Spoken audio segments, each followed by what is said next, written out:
కథాభిమానులకు నమస్సులు. నా పేరు హేమ. ఏ భాషా సాహిత్యంలోనైనా కథా ప్రక్రియ అపూర్వమైనది. కథా రచనలో అద్భుతాలు సృష్టించిన రచయితలు ఎందరో ఉన్నారు. వారి కథలను చదవటం నాకెంతో ఇష్టమైన అనుభవం. అటువంటి అమూల్యమైన కథలను నా కంఠంతో అందించాలని కథాహేమం అనే యూట్యూబ్ ఛానల్ని ప్రారంభించాను. సాహితీ ప్రియులు, సహృదయులు నా కథా పఠనాన్ని ఆదరించగలరని ఆశిస్తున్నాను. మీ విలువైన స్పందనలు, సలహాలే నా ఛానల్కి నాకు నిరంతర ప్రోత్సాహం. తప్పులుంటే సరిచేసుకుంటాను. మీకు నచ్చిన కథల్ని కూడా సూచించగలరు. మీ ఆదరాభిమానాలే నాకు ఆశీస్సులు. లైక్ చేయండి, షేర్ చేయండి, నా ఛానల్ని సబ్స్క్రైబ్ చేసుకోండి. కథాహేమంతో కలిసి ప్రయాణం చేయండి. మొదటి రోజు మన ఛానల్ ప్రారంభ కథగా పివిఆర్ శివకుమారు గారు రాసిన రుణానుబంధం అనే కథని ఎంచుకున్నాను. ఈ కథ స్వాతి మాసపత్రికలో జూలై 2018లో ప్రచురితమైంది. మానవ సంబంధాల నిర్వర్తింపు విషయంలో మనిషి స్పందన ఎలా ఉండాలో ఈ కథ ద్వారా రచయిత వివరించిన విధం అభినందనీయం. ఇక కథలోనికి పయనిద్దాం. శీతాకాలం తెల్లవారుజాము. వెచ్చగా ముసుగు కప్పుకొని నిద్రపోతున్న నాకు పక్కనే స్టూల్ మీద ఉన్న సెల్ఫోన్ రింగ్ అవడంతో మెలకు వచ్చింది. చిరాగ్గా చెయ్యి చాపి ఫోన్ అందుకుని బద్ధకంగా కళ్ళు తెరిచి చూశాను. అపరిచితమైన నెంబర్. ఎవరబ్బా ఇంత పొద్దునే డిస్టర్బ్ చేస్తున్నారు అనుకుంటూ అయిష్టంగానే ఆన్సర్ చేశాను. నా చిరాకునంతా గొంతులో ధ్వనింపజేస్తూ, హలో, ఎవరు? అంకుల్, నేను మురళిగారబ్బాయిని. మా నాన్నగారు రాత్రి పోయారు. ఒక్క దెబ్బతో నిద్రమత్తు వదిలిపోయింది. చటుక్కున లేచి కూర్చున్నాను. మురళి ఎవరో గుర్తుకు రాలేదు, కానీ పోయారన్న మాట నన్ను లేపి కూర్చోపెట్టింది. హలో, నీ పేరు బాబూ అంటూ ఇబ్బందిగా అడిగాను. తారక్ రామ్. నుదుటి మీద నెమ్మదిగా చరుచుకున్నాను. అతని పేరు నాకేం సహాయపడలేదు. అయ్యో, ఎలా జరిగింది అంటూ బుర్రని ఆలోచనలకి వదిలేసి రొటీన్ ప్రశ్నని సంధించాను. Heart attack uncle. నిన్న సాయంత్రం సడన్గా గుండె నొప్పి అన్నారు. హాస్పిటల్కి తీసుకువెళ్ళాం. 2 గంటల పాటు ఐసీయూలో ఉంచారు. చివరికి లాభం లేకపోయింది. రాత్రి 10 గంటలకి డిక్లేర్ చేశారు. ఇంటికి తీసుకువచ్చేసరికి 1 గంట దాటింది. అందరికీ ఫోన్ చేసి చెబుతున్నా. నాన్నగారి డైరెక్టరీలో మీ పేరు కూడా ఉంది. అందుకే. వెరీ సారీ, ఇప్పుడెక్కడో ఉండడం అన్నాను. అడ్రస్ అడగడానికి చిన్నతనం అనిపించింది, కానీ తప్పదు. అదే ఇల్లు అంకుల్, సంపత్ నగర్ కాలనీ, రాములవారి గుడి వెనుక సందులో 61వ నెంబర్ ఇల్లు చెప్పాడతను. నా నిస్సహాయత అర్థమై ఉంటుంది. అడ్రస్ చెప్పాడతను. నేను వస్తున్నాను బాబు. ఫోన్ పెట్టేశాను. లేచి బట్టలు మార్చుకున్నాను. బుర్రలో స్నేహితుల పేర్లు రంగుల రాట్నం తిరుగుతున్నాయి. మురళి, మురళీధరం, మురళీకృష్ణ. ఎవరబ్బా? నా గదిలో లైటు వెలిగిన అలికిడికే లేచి వచ్చాడు బాచి. ఏమిటి నాన్న, ఎక్కడికి ఇంత పొద్దున్నే? ఆశ్చర్యంగా అడిగాడు. ఓ స్నేహితుడు పోయాడని ఫోన్ వచ్చిందిరా, సంపత్ నగర్ నుంచి. అయ్యో అంటూ గిర్రున వెనక్కి తిరిగాడు వాడు. 2 నిమిషాల్లో పైజామా మీదే చొక్కా వేసుకుని వచ్చాడు. పదండి అన్నాడు. అరే, నువ్వెందుకు? నేను ఏ ఆటోలోనో వెళ్తానులే. అక్కడ ఎంత సమయం పడుతుందో ఏమిటో. నీకు ఆఫీస్కి వేళ మించిపోతుంది. పదండి నాన్న, ఈ వేళలో ఈ చలిలో ఆటోలో వెళ్తారా? నా జవాబుకి ఎదురు చూడకుండా ముందుకు దారి తీశాడు. ఎవరు మావయ్య అంటూ ఎంతో ఆత్రంగా అడిగింది కోడలు. ఎవరో చిన్ననాటి స్నేహితుడమ్మా గుణిగినట్టుగా అనేసి బయటకు నడిచాను. ఇంకేమైనా వివరాలు అడిగిందంటే నా దగ్గర జవాబు లేదు ఇంకా. పార్కింగ్ బే నుంచి బయటకు వచ్చిన కారులో కూలబడ్డాను వెనక సీట్లో. ముందు సీట్లో కూర్చుని బెల్టు పెట్టుకోవడం నాకు ఇబ్బందిగా ఉంటుంది. కారు ముందుకు దూకింది.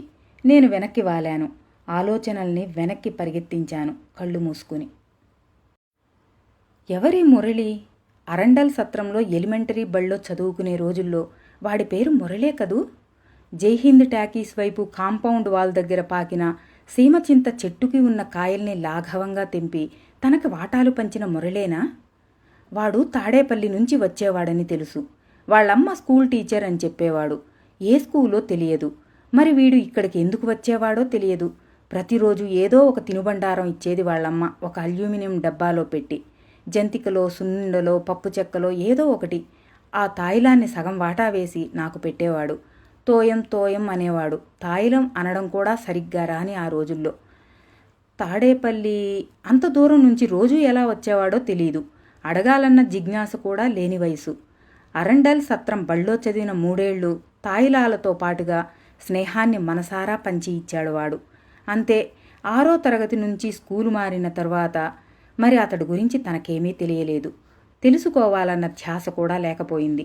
ఇన్ని దశాబ్దాల తర్వాత వాడు తనకి గుర్తు రావడమే విచిత్రం. ఇంకా ఆ మురళి ఇతనెలా అవుతాడు? ఎక్కువగా బాధపడకండి నాన్న. కళ్ళు మూసుకుని వెనక్కి జేరగిలపడి ఉన్న నన్ను రియల్ వ్యూ మిర్రర్లోంచే గమనించిన బాచీ అన్నాడు. అతడు పోయాడన్న నిజం కన్నా అతడెవరో గుర్తుకు రాకపోవడమే ఎక్కువ బాధిస్తోందిరా, నెమ్మదిగా అన్నాను. ఒక్క క్షణం వెనక్కి తిరిగి సానుభూతిగా చూశాడు వాడు. పోనీండి నాన్న, ఒక అరగంట ఓపిక పట్టండి, వాళ్ళ ఇంటికి చేరుకోగానే మీకే తెలుస్తుందిగా. తల ఊపి ముందుకు సర్దుకు కూర్చున్నాను. మళ్ళా కదిలించాను ఆలోచనల దొంతర్లని. ఈ మురళీ కానప్పుడు మురళీధర్ హైస్కూల్లో తన బెంచ్మేట్ కావటానికి బెంచ్మేటే అయినా తన పక్కన కూర్చోవాలన్న అతని తపన తన మీది అభిమానంతో కాదు, తన మీది పోటీతో, తన మీది పంతంతో.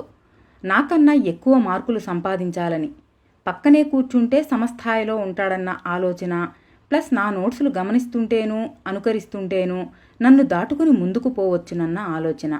నిజానికి నాకు మురళీధరానికి మార్కుల్లో ఎక్కువ తేడా ఉండేది కాదు. నాకు ప్రథమ స్థానం వస్తే అతడు 2 లేదా 3వ స్థానంలో ఉండేవాడు.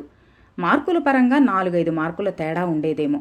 కొన్ని సబ్జెక్ట్స్లోనైతే అతనికి నాకన్నా ఎక్కువ మార్కులు, అది సైన్స్ లెక్కల్లో. నేను లాంగ్వేజెస్లో బాగా స్కోర్ చేసి ర్యాంకు చేజిక్కించుకునేవాడిని. అతను గ్రామర్లో వెనకబడేవాడు. అయితే చదువుతో పాటు ఇతర సాహిత్య వ్యాపకాలలో నేను చురుగ్గా ఉండి టీచర్లను ఆకట్టుకునేవాడిని. అది మురళీధరానికి కంటగింపుగా ఉండేది. అందుకే నన్ను వెన్నంటి ఉండేవాడు. వదిలేస్తే మరింత ముందుకు దూసుకుపోతానని అతనికి భయంగా ఉండేది. అతని తపనని అర్థం చేసుకుని నేను కూడా అతనితో సన్నిహితంగానే ఉండేవాడిని.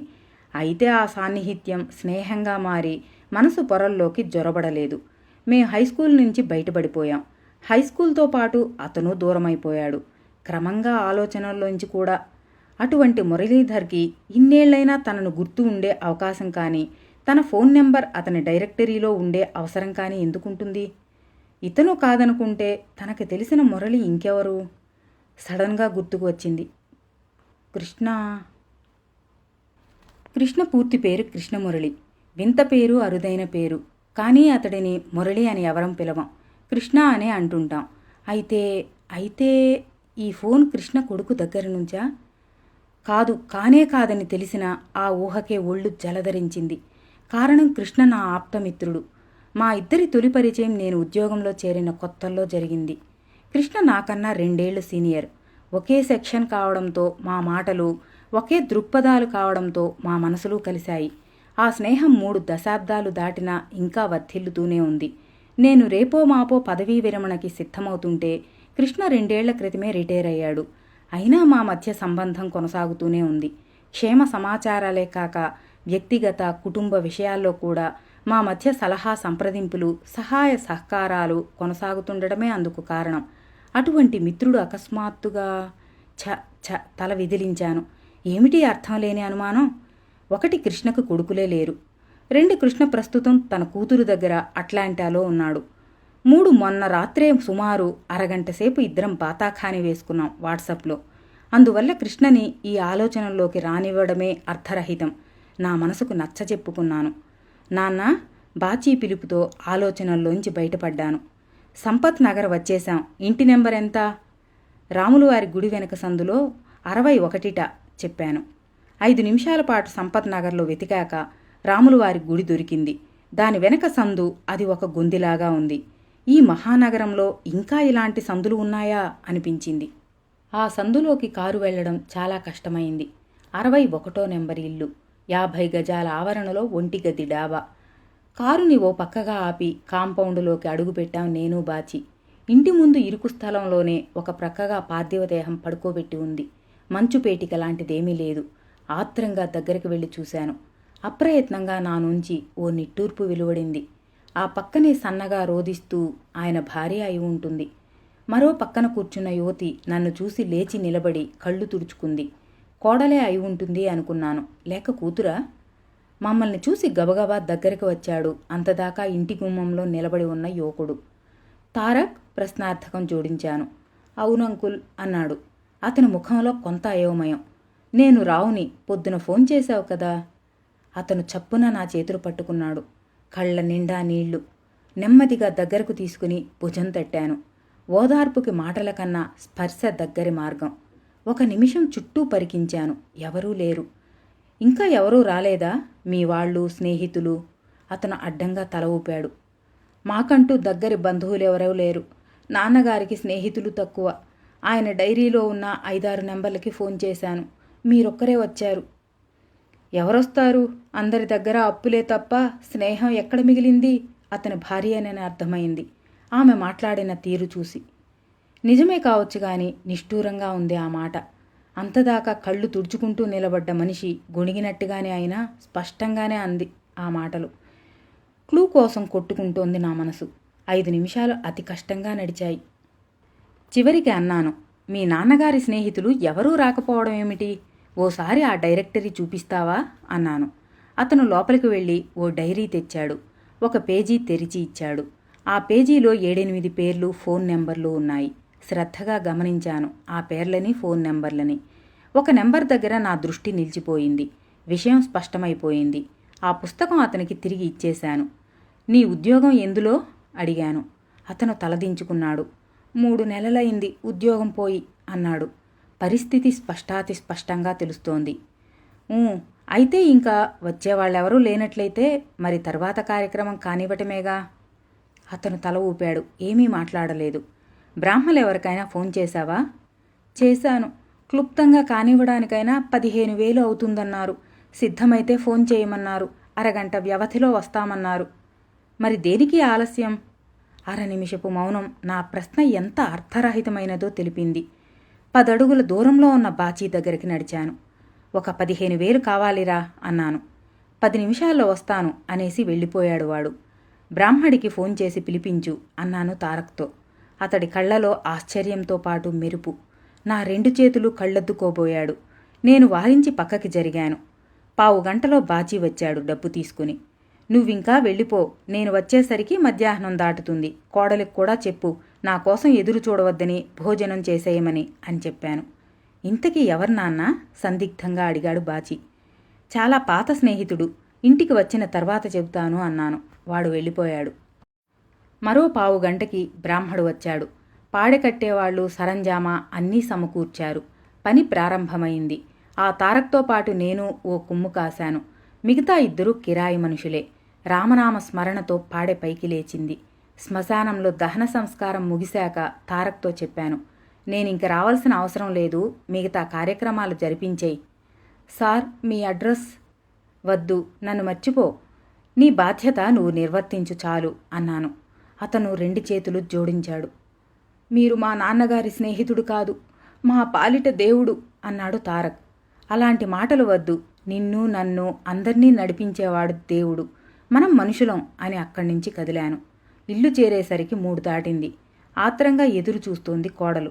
నేను సరాసరి బాత్రూంలోకి వెళ్లి బట్టలన్నీ తడిపి తలారా స్నానం చేసి బయటపడ్డాను. భోజనానికి రండి మావయ్య అందామె.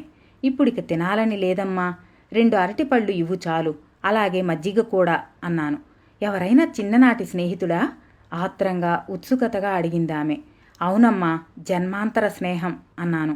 ఆమె అయోమయంగా చూసి మరి తరచి తరచి ప్రశ్నించే ధైర్యం చేయలేక తలూపి వెళ్ళిపోయింది. అతను నా స్నేహితుడు కాదు. అసలు అతనెవరో నాకు తెలియదు. 1 రాంగ్ నెంబర్ బతుకున్న నన్ను చనిపోయిన అతడి స్నేహితుణ్ణి చేసింది అన్న సత్యం ఆమెతో చెప్పలేకపోయాను. ఆ డైరీలో ఫోన్ నెంబర్లు చూసినప్పుడు అర్థమైంది నాకు ఎక్కడ పొరపాటు జరిగి ఆ కాల్ నాకు వచ్చిందో. ఆ నెంబర్లలో ఓ నెంబర్ దాదాపు నా ఫోన్ నెంబర్నే పోలి ఉంది. కేవలం చివరి అంకె తప్ప. ఆ 1 అంకె తప్పు డయల్ చేయడంతో ఆ నెంబర్ నన్ను పొద్దునే నిద్రలేపి అజ్ఞాత మిత్రుడి రుణాన్ని తీర్చుకోమని ఆదేశించింది. ఒకసారి ఆ అజ్ఞాత మిత్రుడిని చూశాక, అక్కడి పరిస్థితి గమనించాక నేను మానవత్వమున్న మనిషిగా ప్రవర్తించకపోవడం సాధ్యమా? మనిషికి మనిషికి మధ్య దూరాలు పెరుగుతున్న ఆధునిక కాలంలో మనిషికి సాటి వాని పట్ల గమనింపు, బాధ్యత అవసరం. అటువంటి కర్తవ్యాన్ని గుర్తుచేసే ఇలాంటి కథలు నేటి సమాజానికి మరెంతో అవసరం. మరో మంచి కథతో మనం మళ్ళీ కలుసుకుందాం. అంతవరకు సెలవు.